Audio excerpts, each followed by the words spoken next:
Oke, sambil nunggu temennya. Oke ya, dari pertemuan minggu lalu dan dan pertemuan sekarang ada yang mau ditanyain nggak? Ayo nanya, nanya. Dari pertemuan lalu dan yang sekarang coba bertanya gitu. Gary mau tanya apa, Ger? Ntar dulu Pak, masih mau baca-baca lagi. Nih, ini sekarang udah pertemuan ke-6 ini teh. Ya nggak? Anggana Pertiwi mau nanya apa?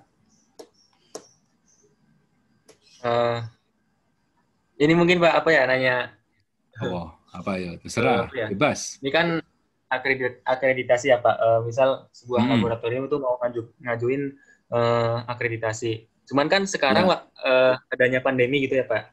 Kira-kira prosedur akreditasi ini bisa dilaksanakan secara online nggak sih Pak gitu Pak? Kalau pendaftaran dan segala macam bisa online, ya berkas-berkas itu tinggal dikirim online saja. Tetapi untuk yang namanya asesmen, jadi asesmen itu ada dua. Asesmen itu ada asesmen dokumen dan ada asesmen lapang. Kalau asesmen lapang nggak bisa, pasti tetap harus ke sana dengan ngikutin prosedur protokol kesehatan. Udah pasti itu. Karena apa? Karena yang asesornya, ya mungkin di pertemuan minggu lalu dijelaskan kan ya, prosedurnya ya, mulai dari laboratoriumnya dia ngajukan ke Sekretaris Jenderal Dikan, gitu kan ya? Ya nggak sih kemarin? Coba kita cari dulu ya. Terus kemudian ketemu dirjennya, Direktur Jenderalnya, ya. Terus kemudian nanti akan ada sekjen itu akan menunjuk yang namanya asesor. Dan asesor inilah yang membuat potret laboratorium kita, gitu ya. Jadi asesor ini yang akan tahu laboratorium kita oke apa enggak, gitu ya. Laboratorium kita bagus apa enggak, udah layak apa belum, itu adalah si asesornya, gitu ya. Sehingga penting sekali bahwa asesor itu mendapatkan gambaran yang utuh, gitu ya, dari proses akreditasi ini. Ya, mungkin saya bisa ini dulu.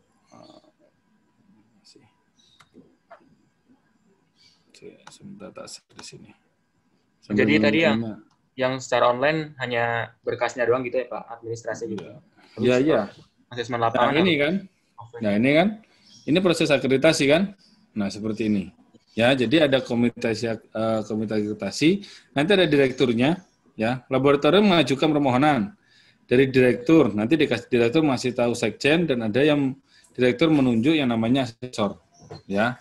Nah, ini ada namanya tim asesmen, gitu ya. Nah, tim asesmen ini nanti harus datang. Kalau menurut saya harus datang. Kenapa? Selama ini saya belum pernah mendengar tidak ada yang tidak didatangin. Artinya apa? Karena kan ini menyangkut kondisi lapangan benar-benar, gitu ya. Kondisi lapangan si laboratoriumnya. Mungkin yang kemarin pas yang pertama didatangin bagus, kemudian yang kedua sudah jelek alatnya. Maklum di rumah, ya. Oke, jadi yang mungkin pas lagi kedua ternyata alatnya udah pada rusak. Ternyata kita nggak pernah tahu kalau habis kena kena petir misalnya, ya, gitu. Jadi memang harus datang.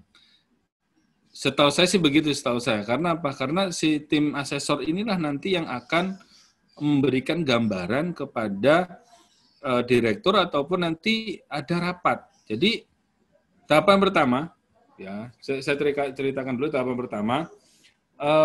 Kita membuat dokumen dulu, ya, terus kemudian kemarin apalagi membuat struktur organisasi, terus kemudian membuat siapa aja yang bekerja di sana, alatnya apa saja, segala macam, ya.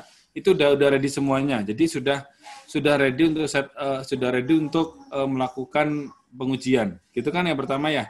Artinya apa? Ruangannya juga sudah ada, mungkin ada AC dan segala macam. Pokoknya labnya udah siap aja. Nah, itu kita mulai implementasi berapa bulan kemarin? Minimal berapa bulan implementasi? 3 bulan. 3-6 bulan kan, Pak? Ya, minimal 3 bulan. Nah, minimal 3 bulan dan di dalam 3 bulan itu nanti kita evaluasi. Ya, kita evaluasi Ya, dievaluasi itu apa? Bagaimana cara mengevaluasi? Mengevaluasi adalah dengan cara melakukan audit internal. Sudah otomatis yang mengaudit itu harus punya sertifikat auditor, ya nggak sih? Ya, yang menguji atau yang menganalisis itu sudah harus punya kompetensi untuk menganalisis. Misalnya, Pak Jaim lulusan S2 ekonomi, atau mungkin Pak Jaim profesor ekonomi. Terus kemudian Pak Jaim disuruh analisis kadar air yang kalian aja mata merem aja bisa ngerjain gitu.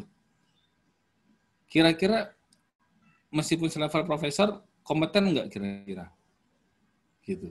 Enggak, Pak. Ya, enggak, Kurang. karena bidangnya beda, ya, bidangnya beda gitu loh ya. Jadi makanya itu harus punya ini. Kalau misalnya Alain, gitu, misalnya Alain nguji ini Alain apa namanya kadar air, siapa? Langsung kerjain selesai. Karena apa? Backgroundnya sudah pernah ada untuk di teknologi pangan, kan seperti itu. Nah itu ya segala macam itu termasuk nanti kalibrasi dan segala macam sudah dikerjakan selesai semuanya. Nanti kemudian diaudit. Diaudit itu mengecek. Ya, audit itu cirinya adalah cek ya kesesuaian. Bahasanya kesesuaian loh ya. Jadi tidak ada namanya audit itu harusnya tidak ada yang namanya mengaudit itu menjelekkan suatu organisasi. Tidak ada. Ya, karena apa? Cek kesesuaian. Sesuai apa enggak gitu. Kalau misalnya nggak sesuai berarti nanti dilaporkan dan segera ditindaklanjutin agar supaya apa? Agar supaya sesuai. Nah, seperti itu ya.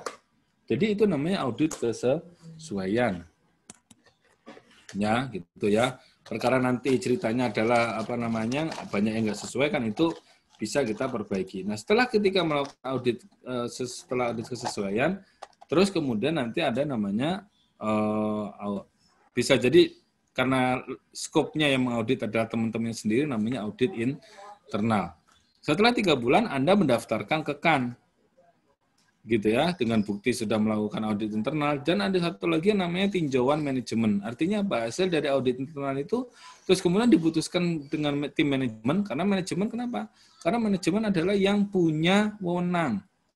Contohnya manajer puncak. Manajer puncak itu harus yang punya kantornya atau ownernya. Meskipun dia tiap hari tidak tahu apa namanya, oh ini lab saya sampelnya berapa segala macam, tapi dia punya kekuasaan. Artinya apa? Kalau misalnya ada yang nggak sesuai, nanti kemudian diinikan apa namanya dilakukan diskusi sehingga apa? Sehingga nanti bisa ini apa namanya bisa diputuskan. Misal tiba-tiba pas lagi dilakukan audit ovennya kena petir jeder, gitu ya. Yang terjadi apa? Ini mau diperbaiki atau mau dibeliin baru?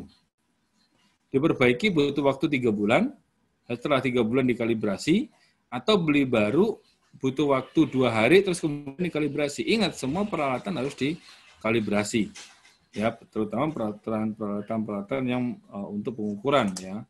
Misalnya oven itu kan untuk kadar air, tanur, dan segala macam itu harus dilakukan ini apa namanya kalibrasi.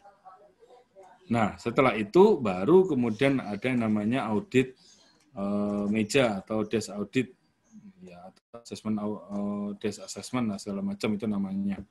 Di sana dicek oleh siapa? Oleh yang namanya KAN. Ya, legalitasnya ada apa enggak nih? Misalnya Laboratorium Jaminan Mutu Pangan Sekolah Vokasi Institut Pertanian Bogor. Berarti legalitasnya dari mana? Legalitasnya itu mulai dari bawah, dari SK pendirian laboratorium Jaminan Mutu Pangan, ya di bawah Supervisor Jaminan Mutu Pangan, berarti SK-nya ada naik ke atasnya lagi dari Prodi SJMP. Prodi SJMP ada legalitasnya dari mana?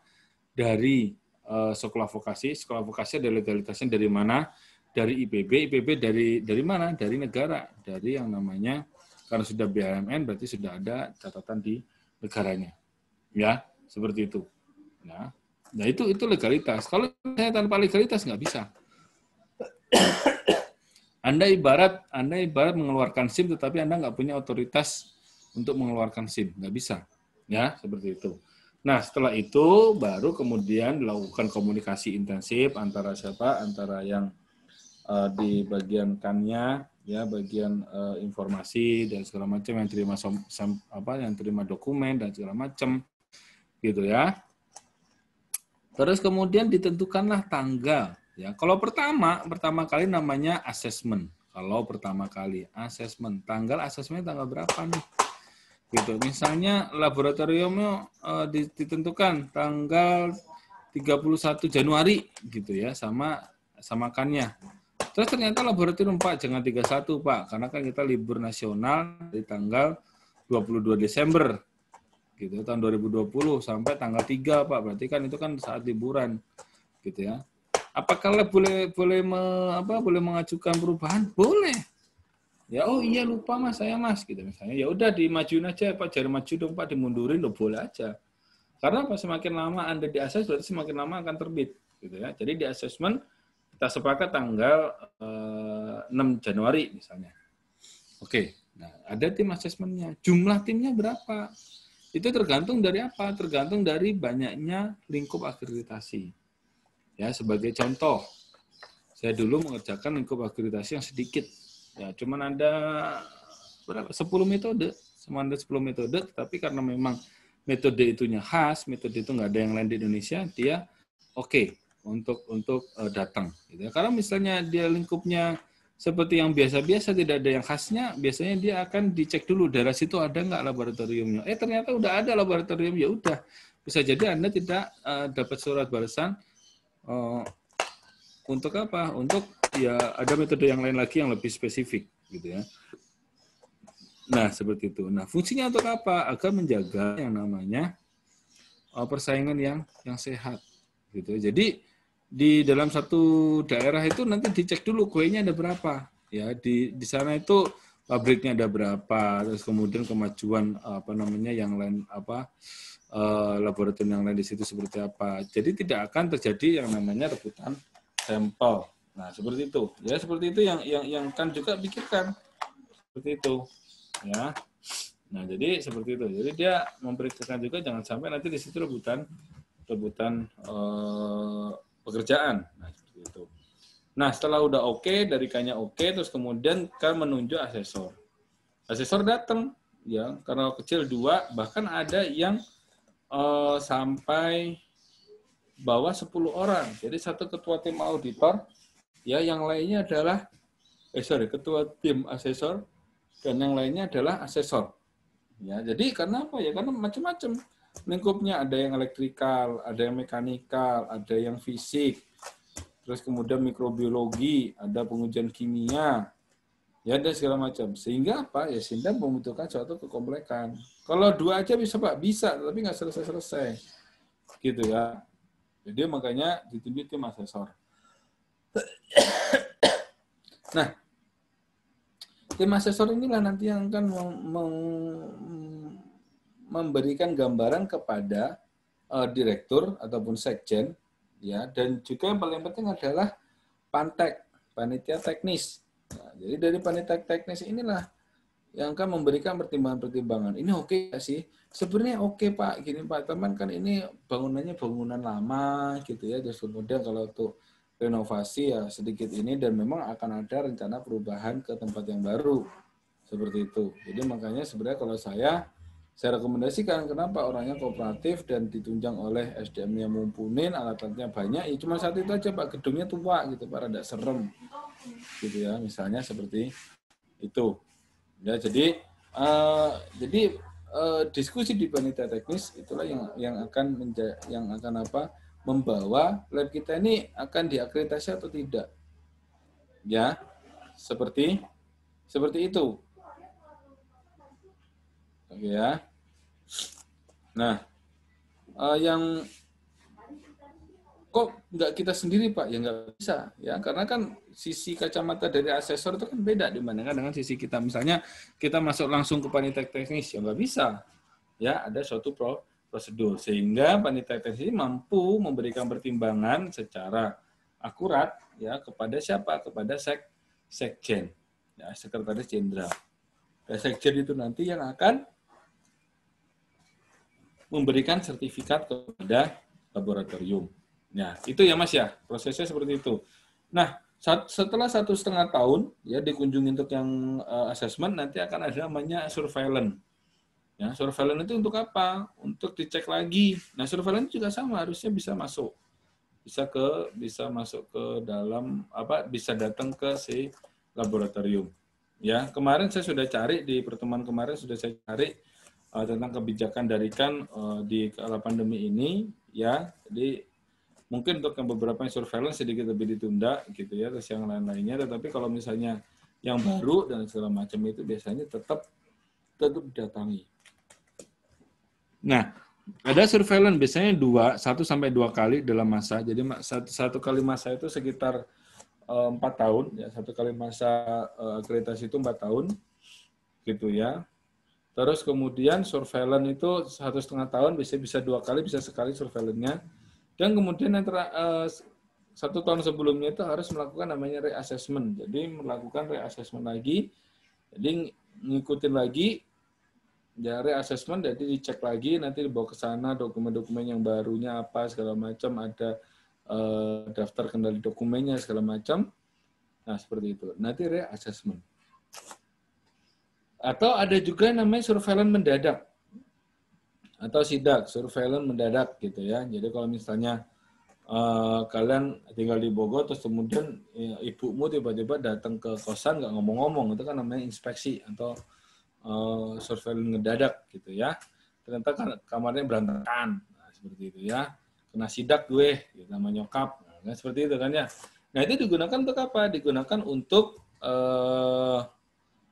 memantau laboratorium-laboratorium yang kemungkinan dicurigai ya, atau ada laporan dari konsumen bahwa melakukan praktek-praktek ilegal. Misalnya nggak dilakukan analisis tapi terus kemudian hasilnya ditembak. Oh 14% Pak, karena sendinya 14,5% ya, dia tembakannya 14%. Ya, tapi nggak dilakukan pengujian. Kok nggak dilakukan pengujian? Karena Pak ovennya rusak. Nah, berarti kan nggak dilakukan pengujian. Ya, kalau ovennya rusak gimana Pak? Ya, kamu bisa beli oven baru, bisa dibenerin atau bisa subkontrak. Subkontrak itu untuk apa? Untuk memberikan pekerjaan kepada laboratorium yang lain. Dan harus sama ya, artinya juga harus terakreditasi oleh KAN. Nah, seperti itu. Ya, itu ceritanya. Ya, itu ceritanya. Oke. Ayat deh. Oke ya, Mas Anggana ya. Ayo yang lainnya, ada yang mau ditanyakan? Saya mau nanya, Pak. Baik, Pak. Terima kasih, Pak. Ini menanya, Pak. Apa? Kalau sertifikasi profesi itu biasanya berapa lama ya, Pak, expire-nya? Ada yang 2 tahun. Biasanya sih 2 tahun, ada yang tergantung dari itunya ya, dari apa namanya, dari LSP-nya berapa ngajuinnya. Saya punya 2 tahun ya, jadi halal saya ini terakhir tahun ini, di tahun Desember 2020, yaitu untuk penyelia halal, terus kemudian untuk yang kopi nanti di barista, 1 barista sama pengolah kopi luwak itu akan berakhir di tahun 2021 September ya, Agustus gitu, per 2 tahun. Nah, kalau yang profesi itu nanti Anda kalau memperpanjang tinggal bayar biaya itunya saja, perpanjangannya saja. Artinya diuji lagi, bisa jadi iya, bisa jadi tidak. Ya tergantung dari misalnya kalau sertifikat barista. Terus kemudian tiap hari Anda nongkrong di kafe, terus kemudian Anda ngelayanin pelanggan gitu ya, terus kemudian pelanggannya ada yang bule juga gitu, terus Anda catat gitu ya, sehari berapa, itu bisa jadi nanti tidak ada pengujian lagi. Tapi kalau seperti saya, ya baristanya di rumah, rumahan, jarang ini nanti ada ujiannya lagi, seperti itu. Gitu. Baik, Pak. Oke, ya. Itu penting, ya penting nggak penting sih seperti itu, karena kan ada yang memang perusahaan menginginkan seperti itu, ada yang tidak, ya seperti itu. Oke, ada yang lain lagi? Yang nanti misalnya keluar masuk silakan monggo saja, ya artinya apa kan bisa jadi sinyalnya kurang bagus ya seperti itu. Oke, lanjut ya, masih lumayan banyak ininya slide-nya. Saya Pak mau tanya Pak. Oh boleh lain. Jadi kan saya ini baca syarat dan aturan lab ikan ya Pak ya.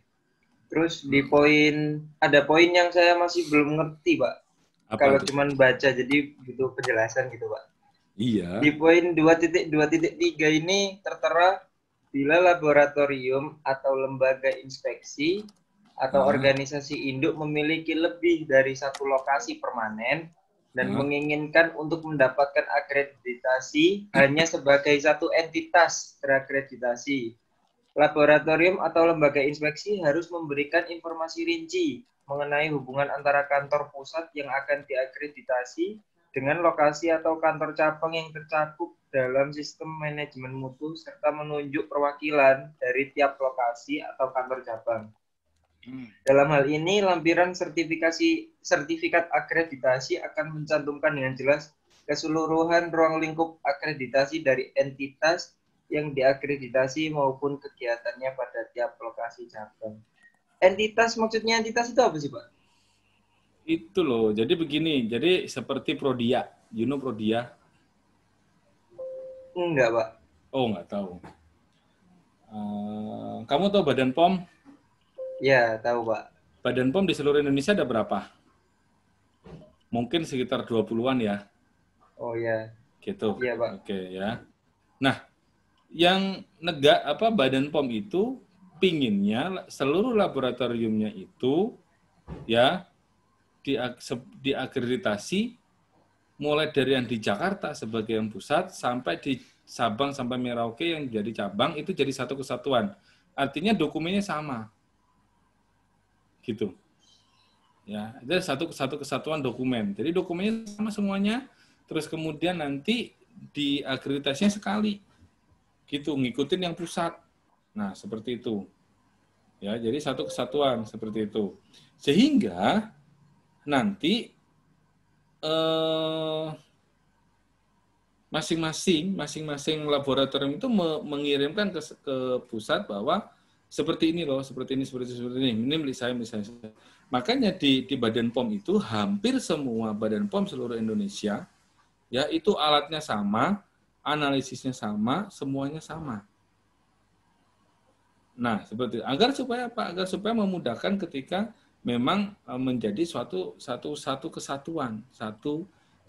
Jadi yang diakreditasi Jakarta nanti di Banda Aceh di mana itu nanti didatangi juga oleh kan mungkin cuma sekali sehingga apa? Biaya untuk biaya yang dikeluarkan untuk akreditasi itu menjadi semakin ringan. Itu boleh. Prodia melakukan seperti itu juga. Prodia itu kan hampir di setiap kota ada ya, kalau di Jawa kalau nggak salah ya, laboratorium uji klinis kalau nggak salah itu kan, misalnya ya. Jadi Prodia itu dia pinginnya satu aja yang di Jakarta, tetapi mencakup keseluruhan, gitu.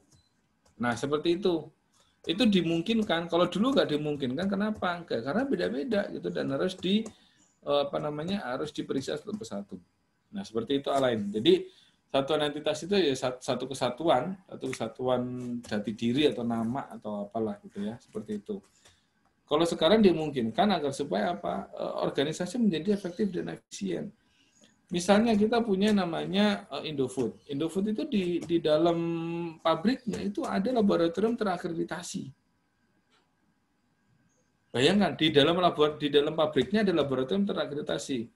Ya mungkin nanti kalau pandeminya udah berakhir, terus kemudian kalian pingin main ke mana ke Bandung ya di Indofood NSF kalau nggak salah. Nutraceutical suplemen apalah gitulah pokoknya ya. Nah, seperti itu di NSF itu dia yang produknya adalah yang dari GoFit itu kalau nggak salah loh. Ya produknya itu. Nah, itu dia di dalamnya punya yang namanya laboratorium pengujian. Dan sudah terakreditasi 17025. Lo bayangin aja. Sampelnya dapat dari mana? Sampelnya dapat dari pabriknya. Pertanyaannya adalah, itu nanti diragukan nggak Pak ya? Kan ini laboratorium sendiri, nguji-nguji miliknya sendiri. Makanya di sini ada yang namanya di sini ada yang namanya jaminan kerahasiaan. Ya, jaminan kerahasiaan. Sebentar. Nah, ini. Ya, jadi di sini ada nama imparsiali dan confidentiali. Jadi harus bisa memisahkan mana kepentingan pribadi dan mana kepentingan yang miliknya konsumen, gitu ya. Jadi nggak bisa meskipun ini sampelnya miliknya kantor sendiri, tapi tetap saja saya nggak tahu ini batch nomor berapa dan segala macam. Sehingga apa? Sehingga nanti hasilnya bisa lebih akurat. Nah, seperti itu, ya, gitu. Nah, permasalahannya adalah kalau misalnya Indomie juga punya yang NSF di daerah Medan misalnya, gitu ya. Berarti kan dia harus akreditasi juga dua-duanya, ya, karena biaya akreditasi itu banyak, yang mencakup satu pendaftaran. Setelah pendaftaran, terus kemudian yang kedua adalah ada juga untuk akomodasi dan transportasi dari asesor itu tidak ditanggung. Nah, seperti itu. Nah, akomodasi dan transportasi, bayangkan kalau misalnya lokasinya di Banda Aceh, berarti kan harus nanggung dari Jakarta ke Banda Aceh, 2 orang asesor, pesawat terbang udah berapa? Harus tes PCR dulu, misalnya, gitu ya. Terus kemudian di sono hotelnya karena Kabupaten 1 juga harus masing-masing, gitu ya. Terus kemudian protokol kesehatannya dan segala macam. Dan akomodasi setelah transportasi harus ditanggung oleh si laboratorium. Seperti itu. Oke ya. Itu lain ya? Iya, Pak. Berarti proses akreditasi selama pandemi ini masih mungkin dilakukan berarti ya, Pak? Masih. Meskipun membutuhkan biaya yang lebih besar daripada sebelumnya. Ya, itu kan win-win solution. Artinya begini, kalau memang labnya ini terakreditasi terus kemudian dengan adanya akreditasi jumlah konsumennya meningkat, ya berarti harus kudu gitu. Tapi kalau misalnya kemarin dia terakreditasi kok sekarang nggak terakreditasi sih labnya, gue nggak mau nguji di lab situ, biasanya terjadi seperti itu. Gitu ya. Jadi kalau setahu saya sih masih memungkinkan, bisa jadi nanti itu asesornya dipilihkan yang dekat saja gitu. Misalnya kalau asesor kan nggak hanya tinggal di Jabodetabek, nggak tinggal di Jawa Barat, tetapi ada juga tinggal di masing-masing daerah. Nah, seperti itu. Jadi nanti di masing-masing daerah ya itulah yang akan melakukan asesmen. Nah, seperti itu. Gitu Mas ya. Ya, Pak. Terima kasih, Pak. Oke, jadi ini adalah perubahan pendekatan dalam 17025. Kalau dulu itu ya kita tuh hafal banget ya, ada 15 persyaratan manajemen dan ada 10 persyaratan teknis. Yang sebelah kiri itu zaman dulu banget. Di tahun 2005 itu seperti itu. Jadi kita sangat hafal sekali. Gitu ya. Jadi 15 persyaratan manajemen apa saja. Itu apa tuh? 4.1 organisasi, 4.2 sistem manajemen. Gitu ya. 4.3 misalnya umum, general gitu ya. Nanti ada bagi-bagi lagi gitu ya. 4.4. Yang paling saya senang adalah di 5.7. Ya, 5.7 apa?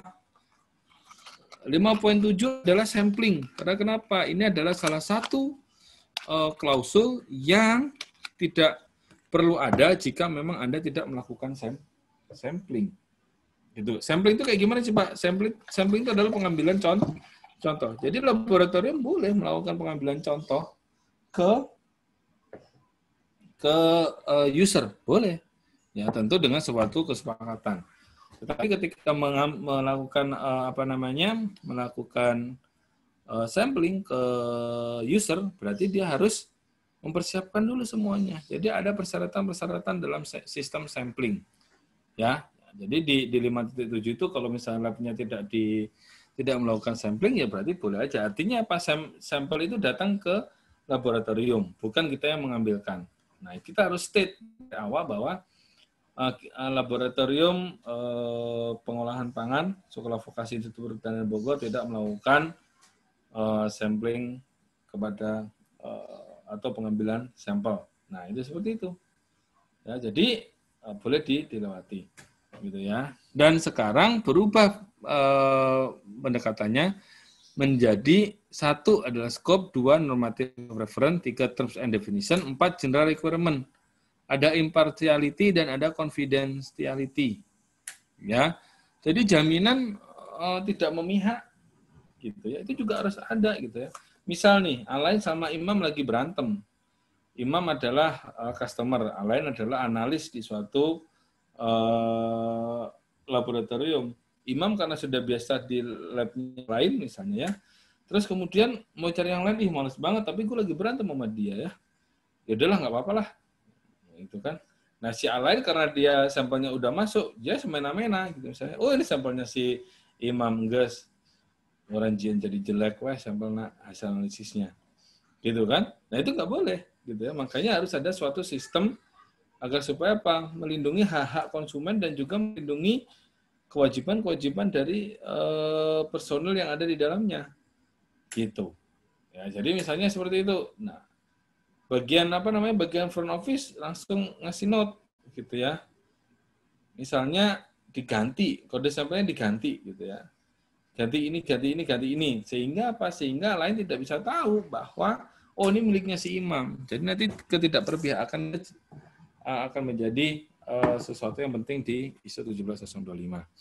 Terus kemudian nomor 5 adalah struktur requirement, nomor 6 adalah resource requirement. Ya, resource requirement bisa general, personal, facilities, and environment condition, equipment, meteorological traceability, ya tertelusur secara meteorologi. Terus kemudian external provided product and service. Artinya apa? Jadi kalau kita mau mensubkontrakkan itu harus jelas, ya seperti itu. Oke. Terus kemudian proses requirement. Ya. Proses ini dimulai dari mana? Dimulai dari sampling datang, sampel datang. Makanya kalau di di 2008 sampling itu ada di 5.7. Kalau di sini ya ada di 7.3. Kenapa? Ya. Proses yang terjadi di laboratorium adalah satu, laboratorium harus mereview. Jadi misalnya gini, misal laboratorium saya, ujuk-ujuk begini, bahwa 5 buah daun, dia jari 5. 5 buah daun, jari 5, terus kemudian masuk ke rujuk ke sana. Pak Profesor Jaim, ya kenapa? Gitu ya. Saya ingin analisis ini Pak, ini daun ini katanya ini dapat menimbulkan ini Pak, kesenangan luar biasa ketika dibakar Pak. Gitu. Saya ingin tahu isinya apa. Ya kan? Terus kemudian di labnya dicek dulu, oh segini ini request, oh ini banyak kayaknya seperti ini. Maka di situ nanti akan dibahas atau dicek sama yang terima sampel. Oh seperti ini, Bapak ini analisisnya begini. Apakah Bapak setuju?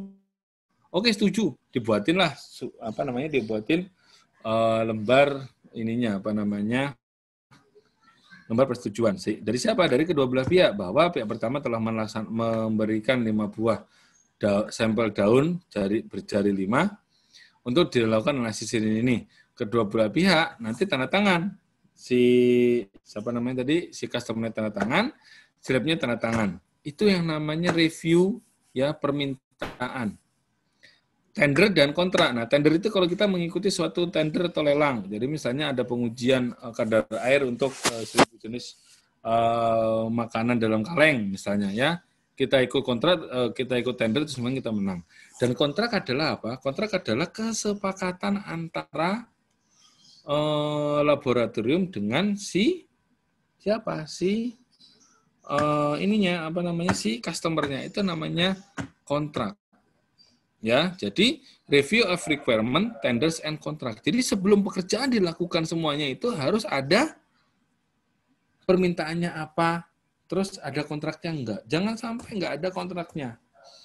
Ya, sampai hal detail harganya berapa itu penting sekali. Kenapa? Karena jangan sampai nanti ini harganya berapa, murah lah sama Bapak lah, pasti ini ternyata 10 juta. Gitu ya, seperti itu. Jadi itu penting sekali. Ya, terus kemudian yang 7.2 adalah suatu metode, jadi kayak kadar air begitu ya. Jadi dia harus dilakukan validasi dan verifikasi. Agar supaya apa? Valid. Artinya data yang dihasilkan sama dengan yang dihasilkan oleh laboratorium yang lain. Nah, terus kemudian yang ketiga, apakah kita melakukan sampling? Kita mengambil sampel ke tempatnya? Belum tentu. Ya. Terus kemudian handling. Nah, handling ini penting. Kenapa? Ya, Anda salah melakukan handling, bisa jadi sampelnya rusak duluan.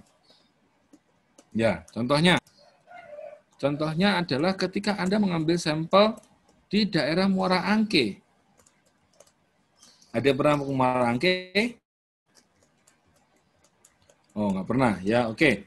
Si Gary aja ya, Gary melakukan sampling ya ke daerah Pelabuhan Ratu untuk mengambil apa? Mengambil sampel ikan cakalang, gitu ya. Untuk apa? Untuk dilakukan pengujian kadar logam berat, misalnya, gitu ya. Terus kemudian pengujian yang lainnya lagi adalah dilakukan pengujian kapang kamer E. coli, salmonella, dan TPC, misalnya. Gitu ya. Nah, kalau handlingnya nggak bagus, berarti si Gary tadi itu tinggal masukin ke dalam plastik, udah dibawa aja kewer-kewer ke Bogor, karena lokasinya di Bogor. Kalau dia sudah paham tentang tentang handling ini, dia akan sediakan cool box, pakai ice box, ya pakai ice pakai es batu gitu. Agar supaya apa? Agar supaya suhunya itu dijaga agar supaya apa? Agar mikrobanya tidak meningkat.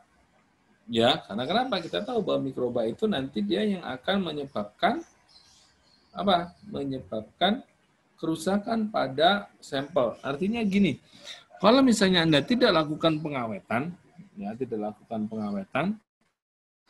kemungkinan mikroba akan tumbuh lebih tinggi atau lebih rendah? Pasti lebih tinggi, sehingga nanti pada saat diuji, hasilnya pasti akan lebih tinggi, atau namanya bias positif. Seperti itu. Oke? Nah, begitu udah nyampe di lab, ternyata kemalaman. Gary kemalaman, karena apa? Karena pada saat dari Pelabuhan Ratu mau ke Bogor, dia harus ganti motor dulu ke mall lah, terus jemput pacarnya lah, dan segala macam gitu ya. Makan sate Marangi dulu, di mana di Cipanas misalnya ya. Nyampe Bogor, udah kelaparan, makan sabu aci dulu, 2 jam dulu, labnya udah tutup. Ya, berarti harus gimana? Ya mau nggak mau, dia harus ketok laboratorium atau dilakukan penyimpanan untuk hari berikutnya. Syaratnya gimana? Harus pakai yang namanya ruang pendingin, atau kita pakai yang namanya kulkas. Nah, gitu ya. Jadi itu ya. Jadi handling of test and calibration item. Ya, kalau tes ya berarti bahan yang akan dites. Kalau kalibrasi ya bahan yang akan dikalibrasi. Oke, terus kemudian technical record. Jadi semua yang ada di situ dicatat ya. Inti atau ruh dari ISO adalah catat apa yang Anda kerjakan apa yang Anda catat. Jadi kalau Anda mengerjakan sesuatu, catat. Gitu. Mau bagus mau jelek, catat. Gitu ya. Tapi kalau misalnya setelah itu ya, setelah Anda mencatat ya, misalnya catat prosedur, terus kemudian ya lakukan apa yang harus yang Anda catat juga. Jadi agar supaya sama gitu. Orang lain ngerjakan juga akan sama. Ya. Evaluation of measuring uncertainty ya, jadi yang namanya labu takar itu pasti ada kesalahannya, nggak sama labu takar satu dengan labu takar yang lainnya. Parameter juga sama. Ya, tidak sama antara satu dengan lainnya, makanya perlu dikalibrasi. Ya. Terus kemudian ensuring validity of record. Ya, jadi sebelum suatu metode digunakan itu harus divalidasi terlebih dahulu agar supaya apa? Misalnya akurasinya 100%. Presisinya adalah 0,1 presisi 0,1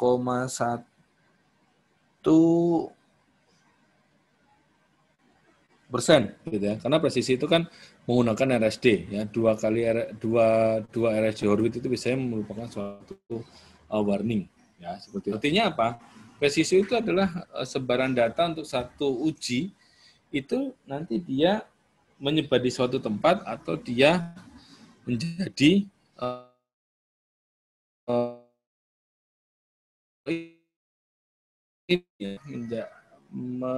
terus kemudian report of result. Jadi setelah dipastikan ya, dievaluasi, terus kemudian dilakukan analisis gitu ya. Terus kemudian dilakukan report ya. Jadi dilaporkan. Ada namanya sertifikat hasil uji ya, atau laporan hasil uji, LHU atau SHU. Nah, di situ dituliskan jelas ya, banyak yang harus dituliskan. Misalnya harus ada kop dari perusahaannya, terus kemudian tanggalnya berapa, yang nerima siapa, bekas sampelnya siapa, macam-macam di situ. Termasuk jumlah sampelnya ada berapa, dalam berapa kemasan, harus disimpan di mana, seperti itu ya. Jadi itu ya. Terus kemudian ada reportingnya. Jadi reportingnya itu ada keterangannya macam-macam. Ya. Terus kemudian di reporting ini sebagai laboratorium pengujian saja, itu tidak boleh memberikan suatu interpretasi. Artinya, oh Pak ini jelek, Pak ini kadar airnya nggak boleh. Anda wajib, atau Anda cuma harus memeriksa saja kadar airnya berapa. Nah, seperti itu. Ya. Terus kemudian kalau misalnya pas udah dilaporkan, udah dikasih ke ke konsumennya, ternyata ada salah. Gitu ya. Kata konsumennya komplain, Pak ini kok kayak gini sih? Oh ternyata si ininya siapa itu si bagian yang nulis data di laporan hasil uji itu lagi ngantuk. Ya, sehingga apa? Sehingga dia nulisnya 0, ada dua buah, jadinya nolnya ada 5 buah gitu ya. Nah, itu kan bahaya kalau misalnya kita uang gitu ya. Jadi uangnya jadinya jadi banyak banget ya, bisa bahaya. Gitu ya. Terus kemudian juga menyediakan komplain. Kapan harus komplain? Maksimal hari kapan komplain? Biasanya 14 hari dari tanggal sertifikat diberikan, ya 14 hari.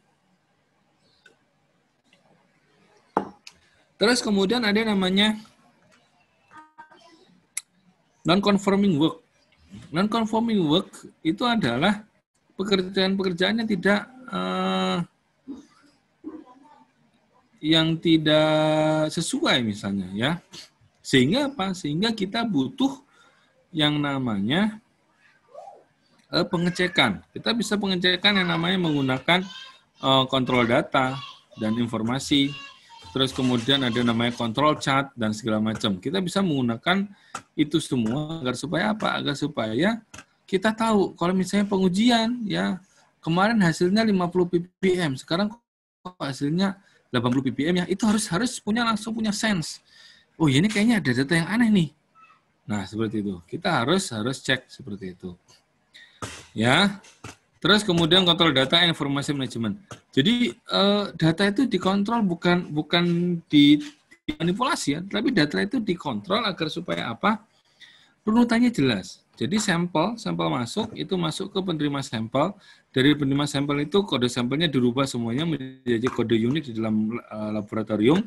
Dari situ terus kemudian masuk ke manajer teknis, terus kemudian masuk ke penyelia, atau langsung ke analis. Dan analis nanti mengambil sampel tanggal berapa segala macam, ada logbooknya. Ya, kemudian dari logbook itu terus kemudian hasil akhirnya diberikan ke analis yang lainnya. Pak, kenapa kok gitu? Kok nggak satu orang satu aja? Ini digunakan agar supaya apa? Agar supaya lebih efektif dan efisien. Gitu ya. Jadi ada yang bagian apa?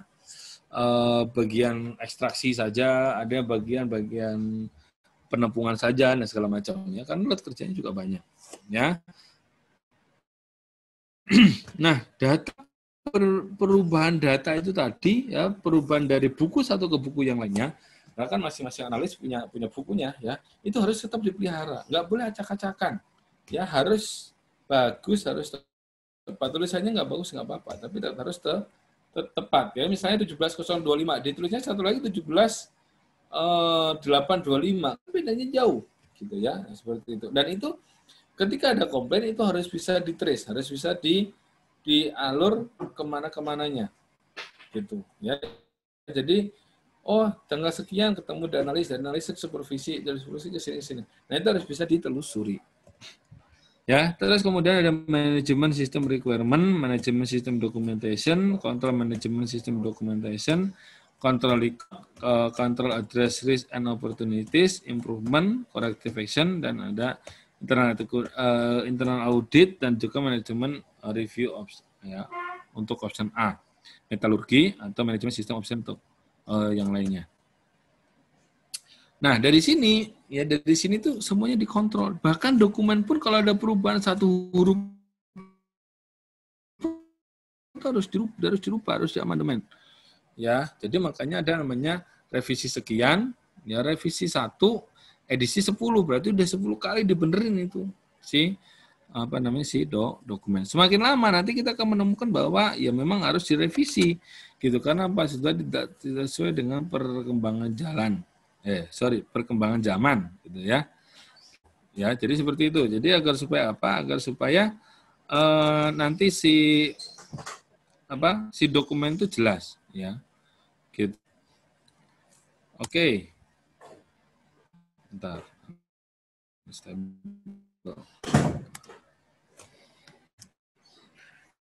Ini bisnis ini ada banyak di sini 7.3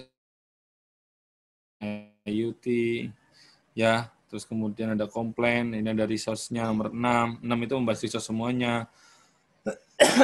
45 itu general instruction requirement, management requirement 8, input, output gitu ya. Terus kemudian request apa aja macam-macam, validasi, verifikasi, uncertainty dan segala macam. Nah, ini adalah bisnis proses dari 17.05/2017. Nah, ini ada persyaratan umum 1, ketidakberpihakan ya. Jadi nggak boleh berpihak ya. Harus independen ya. Terus kemudian menjaga kerahasiaan. Yang paling susah orang Indonesia itu karena apa? Karena orang Indonesia suka gibah gitu ya. Jadi menjaga rahasia temannya itu hari ini bisa dijaga, bisa nggak bisa gitu. Karena apa? Karena keseringan gibah. Gitu ya. Jadi perjanjian yang berkekuatan hukum. Bentuknya apa? Bentuknya adalah ya kita tanda tangan materai. Gitu ya. Kalau ketidakberpihakan tadi, Pak, itu kan laboratorium ada di dalam perusahaan.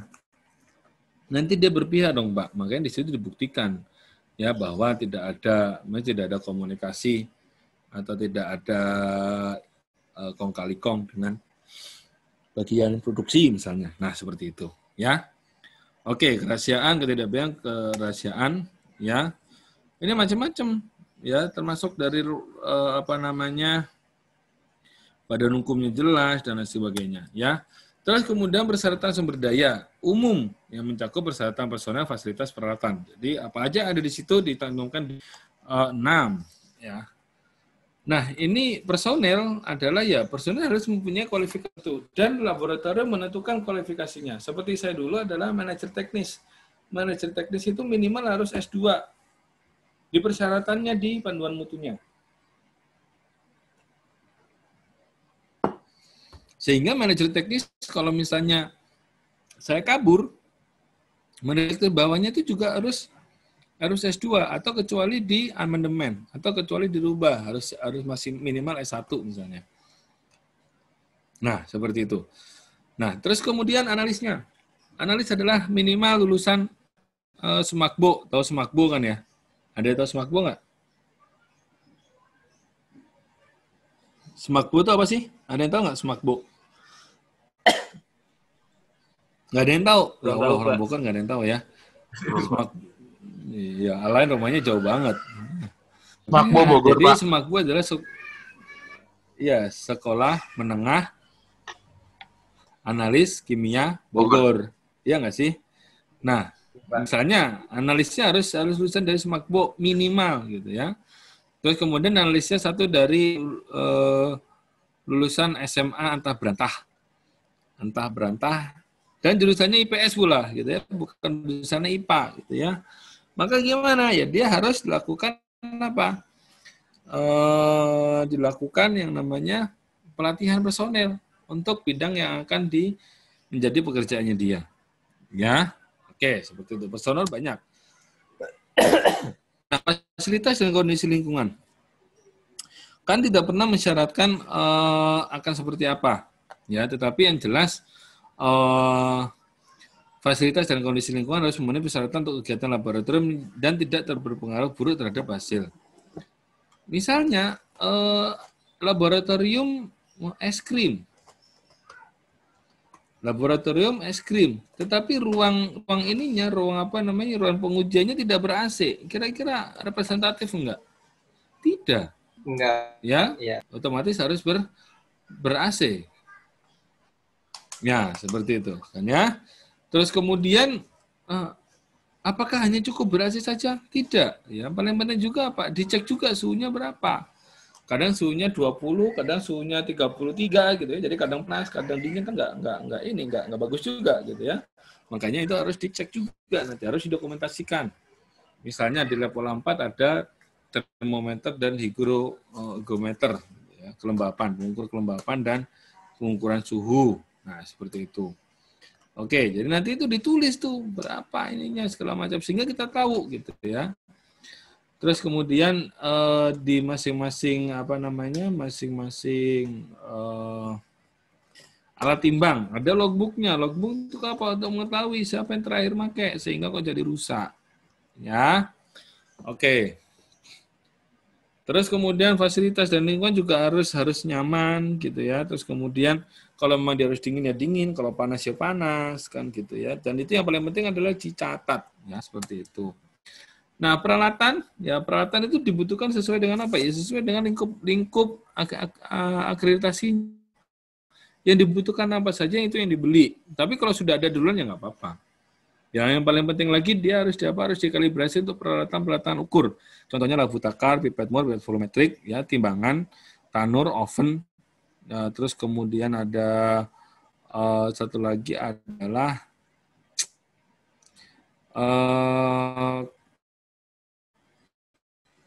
kadar abu. Kadar abu itu menggunakan yang namanya tanur, ya, tanur. Jadi itu dia harus dilakukan kalibrasi. Kalibrasinya kemana Pak? Ya ke laboratorium kalibrasi, ya. Oke, terus kemudian harus punya prosedur untuk ini pemeliharanya gimana ya? Kebiasaan orang Indonesia adalah dia bisa beli barang nggak bisa ngerawat. Itu kebiasaan orang Indonesia. Ya, makanya dia juga harus ada pemeliharaannya. Dengan peralatan kimia, ya. AC aja kalau misalnya kita tidak bersihkan, tidak ini kan juga dia nanti akan cepat rusak. Ya. Oke. Ada yang mau ditanyakan sampai sini? Nggak ada? Next, lanjut. Ya, Bapak memang cuma sedikit-sedikit aja, jadi nanti Anda harus baca lebih detail lagi. Ya, tugasnya hari ini, ya nanti kita kasih tugas. Ya. Nah, untuk peralatan, yang telah dikalibrasi, kita tidak bisa mengandalkan kalibrasi yang 1 kali dalam 1 tahun, ya, kepada pihak eksternal, tetapi kita harus membuat yang namanya intermediate check. Intermediate check itu untuk apa? Jadi kita harus punya, kalau misalnya timbangan, kita harus punya yang namanya anak timbangan, dan anak timbangannya itu harus dikalibrasi juga gitu ya. Timbangannya dikalibrasi, anak timbangannya dikalibrasi. Kalau anak timbangan dikalibrasinya sekali seumur hidup saja ketika dia memang baru gitu ya, dan anak timbangan itu ada tata cara pakainya ya, tidak tiba-tiba congol pakai tanganmu gitu kan, tanganmu kotor sekali ya, seperti itu. Jadi intermediate check itu persis dengan kalibrasi peralatan secara eksternal ya. Oke. Terus kemudian ketertelusuran meteorologi ya. Jadi di dunia ini ada satuan-satuan yang disepakati suhu, bisa pakai Celsius, bisa pakai Kelvin. Gitu ya. Terus kemudian panjangnya satuannya meter. Dan bagaimana cara orang menetapkan? Ya kalau misalnya panjangnya pakai pakai penggaris besi ya, dia bisa memuai. Ya pakai kayu dia bisa saja pakai kayu itu akan rusak atau patah. Jadi dia ada suatu alat yang ada di Paris, di mana 1 meter itu ada sekian detik gitulah. Perjalanan dari si cahayanya itu misalnya 1 meter misalnya. Nah itu ada di Paris di sana, gitu ya. Terus kemudian satuan apa lagi? Berat. Ya, berarti juga ada satuannya ya. Itu tersambung ke satuan-satuan internasional. Nah, ada grade dari barang ya, atau ada grade dari barang-barang tersebut itu tadi yang di tiap-tiap negara berbeda. Artinya gini, berbeda level di masing-masing masing-masing negara. Jadi misalnya untuk di satuan internasional untuk berat itu dia ada kode grade F, grade E, lupa saya. Pokoknya kalau end user itu menggunakan yang namanya E2. Lembaga kalibrasi penilai kesesuaian itu menggunakan E1. Oh nggak salah. Negara menggunakan D kali nggak salah kodenya gitu ya. Jadi tidak bisa kita misalnya laboratorium tiba-tiba beli ke mana ke Eropa gitu ya. Saya pengennya yang kualitasnya kalau laboratorium itu F2, lembaga itu F1, negara itu E2, kalau yang pusat itu E1 kalau nggak salah seperti itu ya.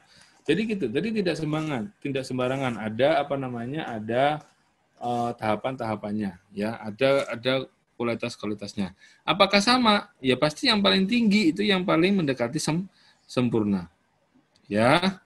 Oke. Kemudian ada namanya CRM, Certified Reference Material. Misalnya Anda punya yang namanya Anda ingin menguji yang namanya kadar asam linolenat, ya. Terus kemudian menggunakan gas kromatografi, gitu ya. Nah, kita butuh standar. Nah, standarnya dari standar apa? Dari standar CRM misalnya, Certified Reference Material. Sehingga kita sudah tahu kalau kita melakukan analisis sampelnya jumlahnya sekian, nanti akan menghasilkan nilai sekian. Itu fungsi dari CRM. Teman CRM ini tidak semuanya ada dan memang cenderung mahal. Makanya menggunakan CRM itu biasanya adalah dari oil and gas, ya seperti itu. Nah, produk dan jasa yang diberikan oleh pihak eksternal. Ya, jadi kalau misalnya kita nggak tiba-tiba oven kita rusak, terus kemudian ya kita bisa lakukan kemana ke pihak laboratorium luar, sehingga nanti kita harus harus ada ya kita bayar juga ke dia, terus kemudian ada MLA-nya, ada mutual recognition agreement-nya. Jadi ada kesepakatannya. Jadi misalnya kalau orang luar 20.000 misalnya, kalau kita udah 15.000 lah, sebelum kan banyak tiap hari, nah, seperti itu. Ya itu bisa-bisa aja. Ya, terus kemudian kaji ulang tender permintaan dan kontrak, ini persyaratan proses, tadi sudah saya singgung sedikit. Ya, bagaimana sampel mulai datang dari awal sampel datang, terus kemudian kita review. Lupa kan orangnya nggak harus datang Pak, ya bisa aja sampelnya tinggal di WA aja kan, seperti ini, sampelnya dibawa sama Gojek, ya masuk ke dalam termo, terus kemudian kamu konfirmasi lagi, ini gini-gini Pak, yang bisa ini aja. Dianya oke, ya udah kerjakan, kalau dianya nggak oke, ya udah nggak usah dikerjakan, ya seperti itu. Oke, terus kemudian kaji ulang tender kontrak masih ada lagi. Terus kemudian pemilihan verifikasi dan validasi metode. Nah, ini nanti akan saya bahas tersendiri ya di pertemuan ke-11 ya. Terus kemudian ini sama gitu ya, validasi metode. 7.3 sampling. Nah, sampling tadi saya jelaskan bagaimana kita harus melakukan sampling ya. Terus kemudian penanganan benda uji dan kalibrasi. Ya tadi kalau misalnya ikannya jangan sampai busuk kalau kita pengen jumlah mikrobanya lebih sedikit ya. Nah, rekaman teknis ini penting agar apa? Agar supaya semuanya tercatat. Dan orang kan itu gampang cara ngeceknya ini suatu laboratorium itu sudah rapi atau belum sistem arsiparisnya atau sistem pengerjaan untuk rekamannya, tinggal dicek aja. Saya pengen nomor kode sekian. Ya, mohon disiapkan datanya. Cuman ngomong gitu aja, saya pengen nomor kode sekian, mohon disiapkan datanya. Kita ngasihnya cepat atau enggak? Atau kita ngasihnya lama? Ya. Kalau kita ngasihnya lama, bisa jadi nanti si asesornya akan seuzon. Wah, jangan-jangan ini baru dibikin datanya ya. Nah, terus kemudian kita juga harus hati-hati dalam penulisan. Makanya kalau di AMKP itu harusnya memang tidak ada tip X. Dan semua harus pakai menggunakan, tidak ada tip X, dan semua harus menggunakan ballpoint. Nah, nggak boleh ada pensil. Kalau salah coret, tulisnya benar berapa, paraf atau tanda tangan. Nah, seperti itu harusnya. Ya karena apa? Ya karena segala bentuk perubahan itu akan menyebabkan suatu kecurigaan. Tadinya 17,5, ternyata kok diganti 17,1 dan kemudian di tip X, kan jadi menghilangkan barang bukti. Kalau mau 17,5 gram misalnya ya udah segitu gitu. Kok yang lainnya beda ya Pak ya? Ya berarti tanganmu yang nggak beda. Nah, apa tanganmu yang beda gitu ya? Ya beda sama Pak tangan Pak. Berarti kamu pada saat timbang ada ngelamun kali. Ya iya sih Pak, emang ngelamun scary misalnya. Gitu ya. Nah, dari situ ya kita tahu personel itu punya kualifikasi atau enggak gitu loh. Artinya dia punya sense apa enggak gitu ya. Jadi itu mesti dipenuhi dulu. Ya, oke. Terus kemudian ada evaluasi ketidakpastian pengukuran. Nah, ini adalah sesuatu yang diwajibkan. Artinya apa? Kita mengukur itu pasti ada errornya.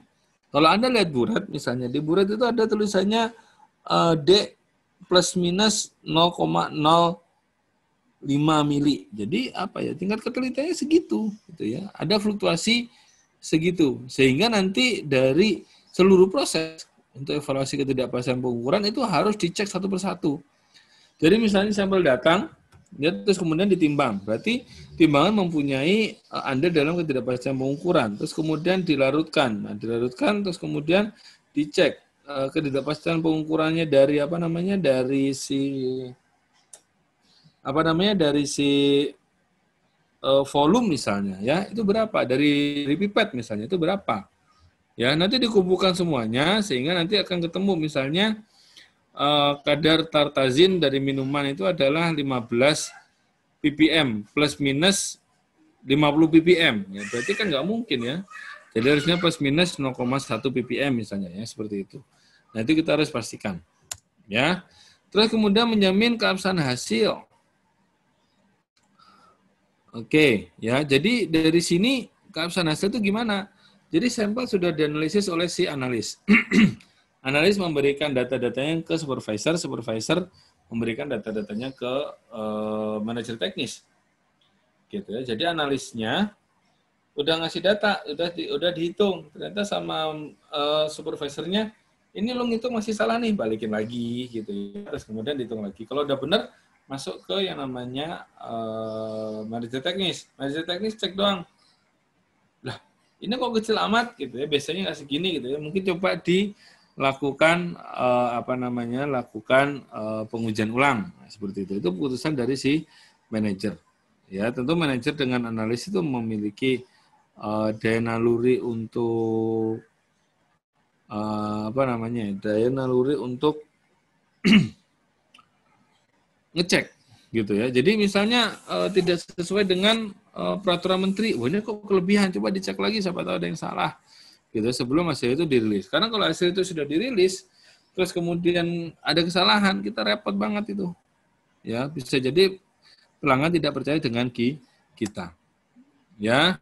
Ini pelaporan hasil, ada macam-macam ya, ada item-itemnya di sini ya. Oke, kalau keluhan gimana? Keluhan kita harus menyediakan suatu kontak, ya kotak ataupun suatu kontak person atau CP atau apalah agar supaya mampu menangani keluhan. Karena semakin banyak keluhan berarti semakin tidak bagus lab kita ya, semakin amburadul. Nah, terus kemudian yang tidak sesuai, ya. Oke, memiliki prosedur agar terjadi kegiatan yang tidak sesuai dengan prosedur itu dengan peserta yang tersepakati dengan pelanggan. Jadi misalnya begini, Anda melakukan analisis tartazin dengan menggunakan spektro. Ternyata spektronya ada variasi antara spektro A dengan spektro B dengan sampel yang sama dihitung, ternyata dia mempunyai sesuatu yang berbeda. Maka itu harus dilakukan pencatatan, ya. Terus kemudian yang nggak sesuainya di mana. Nah, itu juga wajib dicek lagi. Nah, Terus kemudian ini namanya pengendalian data dan manajemen informasi. Ya, harus jelas siapa yang boleh mengakses data. Jangan sampai analis itu tiba-tiba ujuk-ujuk mengambil data yang ada di front office. Ya, pengen tahu kayak tadi berantemnya antara lain dengan siapa? Dengan imam. Gitu ya. Ini sampel ini miliknya lain bukan? Gitu ya. Itu nggak perlu, nggak usah. Mau sampelnya milik siapa saja kita harus kerja secara profesional. Nah, itu yang paling penting. Gitu. Ya, paham ya sampai sini ya. Jadi pengendalian data itu wajib gitu ya. Panduan mutu di hierarki paling tinggi ya, itu tidak boleh dibaca oleh analis misalnya. Nah, seperti itu. Ya, jadi harus ada ini agar supaya apa? Agar supaya tidak terjadi confuse ya, seperti itu. Oke, ada peserta manajemen ya. Nah, ini macam-macam, ada yang lebih luas, ada lebih sempit ya, seperti itu. Oke, hari ini sampai di sini saja. Ada yang mau ditanyakan? Kalau saya sudah cukup sih, Pak. Ya, udah cukup. Oke, ada yang lain?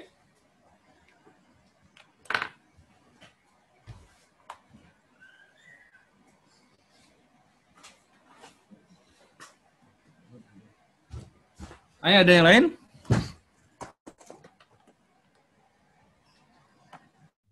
Pak, saya boleh nanya nggak, Pak? Boleh. Ini loh, Pak. Kan tadi kan saya nyari ya. Ada bacaan di situ ISO 9001 versus ISO 22.000 itu apa ya maksudnya, Pak? Oh. 9001 versus 2000. 22.000. Oh, 22.000 itu tentang apa? Ada yang tahu nggak 22.000 tentang apa? Tentang FSMS kalau salah, Pak.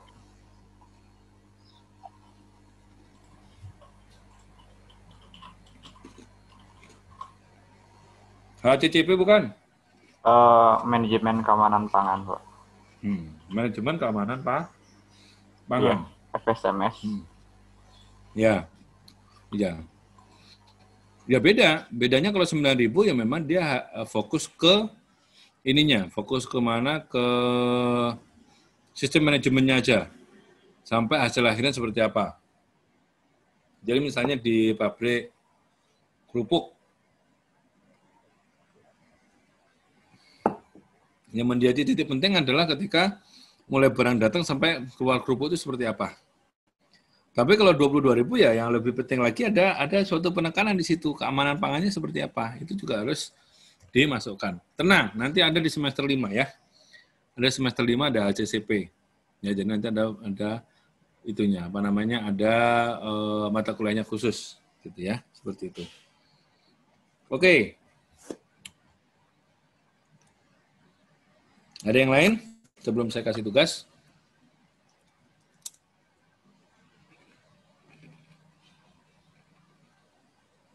Ada yang lain?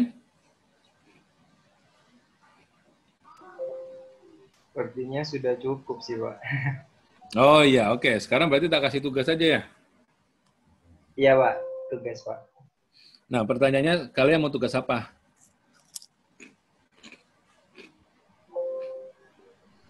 Bingung kan? Mau kasih? Ada berapa kelompok ini? Ada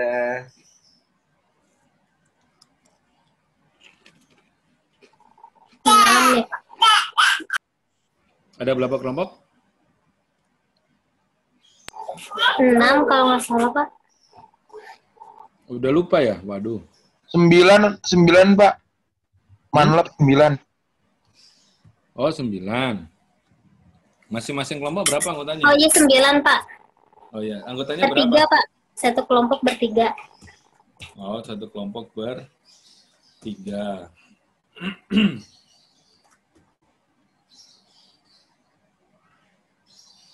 Oke.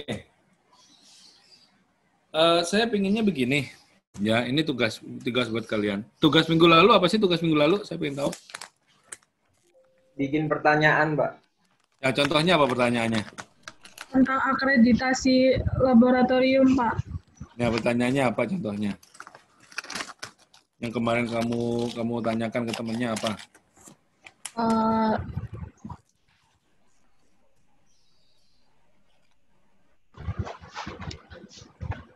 masa berlaku sertifikat akreditasi dari kan Pak? Yang lain?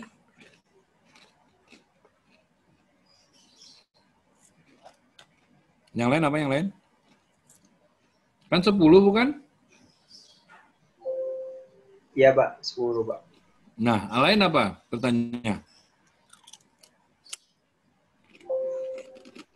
Ya sama kayak yang kemarin itu, yang tadi saya tanyain itu Pak. Kayak apakah berarti akreditasi yang proses sertifikat akreditasi laboratorium induk itu mewakili laboratorium cabang lainnya atau itu salah satunya Pak? Ya. Karena ini ada 9 kelompok. Ya, 9 kelompok. Ya, saya ingin kalian menentukan sendiri. Ya, jadi masing-masing kelompok itu membahas tentang 2 persyaratan. Ya. Oke. Ya, jadi yang di sini memang saya tekankan mulai dari 4 5 enggak ada tadi ya. Oke. Sebenarnya di ininya juga banyak, apa namanya, di persyaratan. Jadi gini, masing-masing kelompok membuat video penjelasan tentang dua klausul yang ada di sini. Gitu ya. Kalau misalnya klausul 4, 4.1, 4.2 berarti itu udah diambil satu kelompok. Yang persyaratan struktural, ya ini untuk satu kelompok. Yang lainnya silakan Anda memilih. Misalnya 6.1 dan 6.2 personel, nah kelompok berapa, silakan Anda memilih. Dan 6.3 ini satu aja nggak apa-apa, 6.4 juga satu juga nggak apa-apa, gitu ya. Terus kemudian yang panjang-panjang satu orang aja. Atau satu kelompok aja. Dan Anda buat video semaksimal 5 menit tentang klausul yang ada di sini. Ya, silakan Anda tentukan sendiri klausul mana yang akan dibahas di kelompoknya. Anda buat video, ya dikumpulkan dari apa? Senin, Selasa, Rabu, Kamis. Dikumpulkan dari Sabtu, ya. Oke, kalau ada yang nggak tahu, ya silakan Anda bertanya.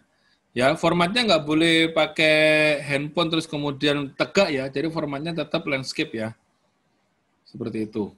Anda mau syuting kalimat Anda sendiri atau mungkin Anda ada misalnya menggunakan menggunakan software untuk tulis-tulis gitu ya boleh-boleh aja. Pokoknya Anda menjelaskan tentang salah satu atau salah 2 dari klausulnya yang ada di sini. Silakan Anda memilih sendiri klausul mana yang akan Anda pilih. Terus kemudian nanti Anda buat video ya mungkin sekitar durasinya 5 menit saja. Ya, seperti itu. Oke, dari sini ada yang mau ditanyakan? Atau harus dibagi? Kelompok ini ngerjakan ini, kelompok ini ngerjakan ini. Udah tingkat 2 kali, udah pinter kali ya.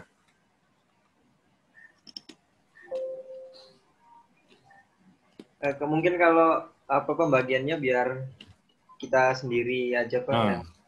Oke. Terus kalau formatnya misal dibuat model kayak rapat meeting di Zoom terus bahas. Boleh aja. Itu boleh, Pak? Ya, boleh aja seperti itu. Tapi saya pengen ini suatu ini. Ya, jadi Anda menjelaskan ke khalayak ramai tentang klausul itu. Gitu. Semampu Anda saja, sengerti Anda saja. Gitu. Ya, waktunya masih lama. Masih hari sampai hari Sabtu. Ya, Mas Ismail ya.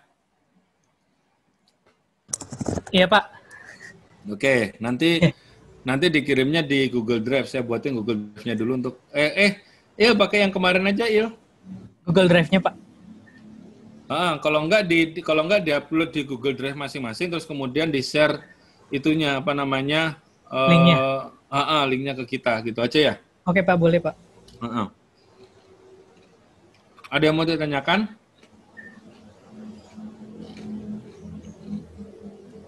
Jadi hari ini Anda bisa brainstorming dulu mau ngambil topik yang mana. Terus kemudian sambil melakukan brainstorming, misalnya Anda menjelaskan pakai PowerPoint ya boleh-boleh aja. PowerPoint terus kemudian dibuat video kan juga bisa. Ya, terserah kalian aja. Podcast gitu boleh nggak, Pak? Boleh aja, terserah kalian aja, sekreatif Anda mungkin, sekreatif Anda saja, gitu. Tapi yang paling penting adalah ya harus harus benar isinya kan seperti itu. Jadi sebelum isinya benar berarti harus nyari dulu literaturnya kan, seperti itu.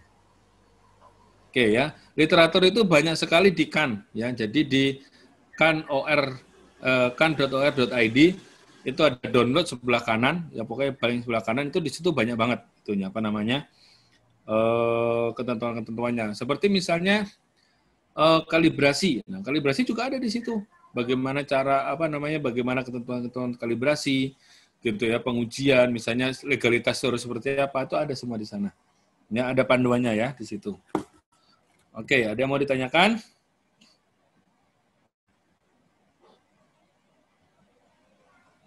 Ya, ada ditanyakan?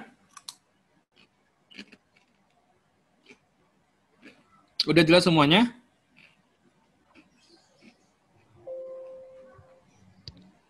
Sepertinya Jelas. sih udah jelas, Pak. Tapi mungkin kalau sambil jalan terus ada pertanyaan gitu. Oh ya, pakai WA aja ya. Jangan biar nggak di sini. Kan lumayan udah sejam ini ya. Oh iya, Pak. Tadi. Oke ya. Oke. Kalau nggak ada untuk di Zoom-nya Bapak akhiri dulu. Ya. PJ-nya nanti langsung ini ya. Jadi kelompok ini memilih ini, kelompok ini memilih ini, kelompok ini memilih ini. Sehingga saya tahu. Gitu ya. Baik, Pak. Ininya apa? Kalau misalnya, oh ini ternyata cuma bahas sampling doang. Oh kayaknya kurang deh, tambahin lagi satu klausul lagi sama saya. Gitu. Gitu ya, oke?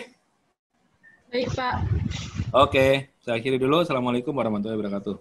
Waalaikumsalam Warahmatullahi wabarakatuh. Waalaikumsalam Terima kasih, Pak. warahmatullahi wabarakatuh. Terima Oke, kasih, oke. Pak. Terima kasih, Pak. Assalamualaikum Bapak. Terima kasih. Waalaikumsalam.